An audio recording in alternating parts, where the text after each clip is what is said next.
সালামু আলাইকুম প্রিয় দর্শকবৃন্দ, সকলকে জানাই পবিত্র ঈদ উল ফিতরের মোবারকবাদ। ঈদ মোবারক।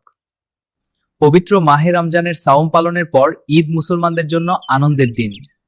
কিন্তু এই আনন্দের দিনেও কিছু গুরুত্বপূর্ণ সুন্নত রয়েছে, যা অনেকেই জানি না বা ভুলে যাই। চলুন জেনে নেই ঈদের দিনের 5টি গুরুত্বপূর্ণ সুন্নাত। 1 নম্বর, গোসল করা। ঈদের নামাজে যাওয়ার আগে গোসল করা সুন্নত। এতে শরীর পবিত্র হয় এবং ঈদের দিনের জন্য প্রস্তুতি হয়। ঈদের দিনে পরিষ্কার ও সুন্দর পোশাক পরা সুন্নত। রাসূল সাল্লাল্লাহু আলাইহি ওয়াসাল্লাম ঈদের দিনে উত্তম পোশাক পরতেন। ঈদ উল ফিতরের দিনে নামাজে যাওয়ার আগে খেজুর বা কিছু খাবার খাওয়া সুন্নত। ঈদের দিন ঘর থেকে বের হওয়ার সময় তাকবীর বলা সুন্নত। তাকবীরটি হল আল্লাহু আকবার, আল্লাহু আকবার, লা ইলাহা ইল্লাল্লাহু, আল্লাহু আকবার, আল্লাহু আকবার, ওয়ালিল্লাহিল হামদ। রাসূল সাল্লাল্লাহু আলাইহি ওয়াসাল্লাম ঈদের নামাজে এক রাস্তা দিয়ে যেতেন এবং অন্য রাস্তা দিয়ে ফিরে আসতেন।